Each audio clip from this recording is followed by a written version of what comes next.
Şair, ad günün mübarək olsun. İnşallah bu 41 yaş sənə həyatında daha da böyük uğurlar, daha da illərlə yadda qalan şeirlər yazmağa həvəs versin. Çox tez bir zamanda ailəvə qovuşmağı o gözə görünməz Allahdan hər birimiz diləyirik. Səni nəinki burada olan meyxanaçı dostlarım, bütün sənin meyxanalarının, yazdığın şeirlərin, qəzəllərin pərəstişkarları adından təbrik edirik. Allah Teala can sağlığını səndən əski etməsin. Sonda isə mən istəyirəm Bətüllə Yusif papalarını təbrik edib və ona öz ad gün təbriklərini bildirsinlər. Bizlik də bugünlük bu qədər. Sabah görüşmək ümidiyle.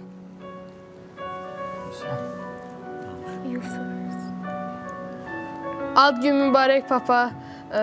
Uzun ömür, can sağlığı, 100 yaşa. Mən səni çox sevirəm. Ümumiyyətlə, burada bütün dostların səni çox sevir. İnşallah gələn il bu tortu bir yerdə kəsərik. Ad gün mübarək papa, 100 yaşa. Biz də təbrik eyliyirik ürəkdən, biz də təbrik eyliyirik ürəkdən. Meyxananın ürəyi rəşad dağlıdır, meyxananın ürəyi rəşad dağlıdır.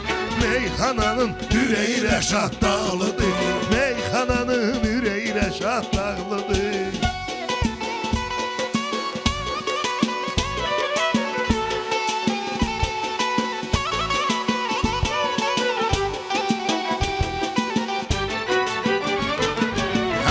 Beləncik görünür gözümə, sizdə baxın burada mənim özümə. Biraz da dəstək olasız sözümə. Bu millətin gərəyi rəşad dağlıdır, bu millətin gərəyi rəşad dağlıdır. Meyxananın ürəyi rəşad dağlıdır, meyxananın ürəyi rəşad dağlıdır. Ay həzi görmüşsən peşəkarları, sözünü deyən böyük sənətkarları.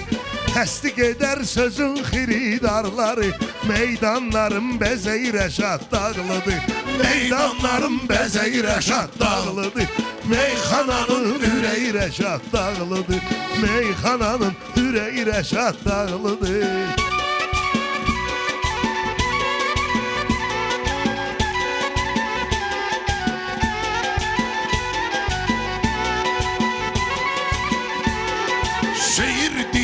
Qəzəl deyim sizlərə, şeir deyim, qəzəl deyim sizlərə. Hər sözümü gözəl deyim sizlərə. Mən bir dənə məsəl deyim sizlərə. Mən bir dənə məsəl deyim sizlərə. Yıxılan evin direği rəşad dağlıdır, yıxılan evin direği rəşad dağlıdır. Meyxananın ürəyi rəşad dağlıdır, meyxananın ürəyi rəşad dağlıdır.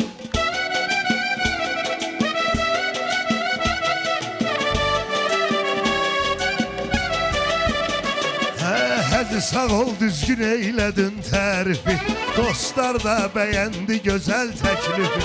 Allah qorusun Bətülü Yusifi, Allah qorusun Bətülü Yusifi. Onların göz bəbəyi rəşad dağlıdır, onların göz bəbəyi rəşad dağlıdır. Meyxananın ürəyi rəşad dağlıdır, meyxananın ürəyi rəşad dağlıdır.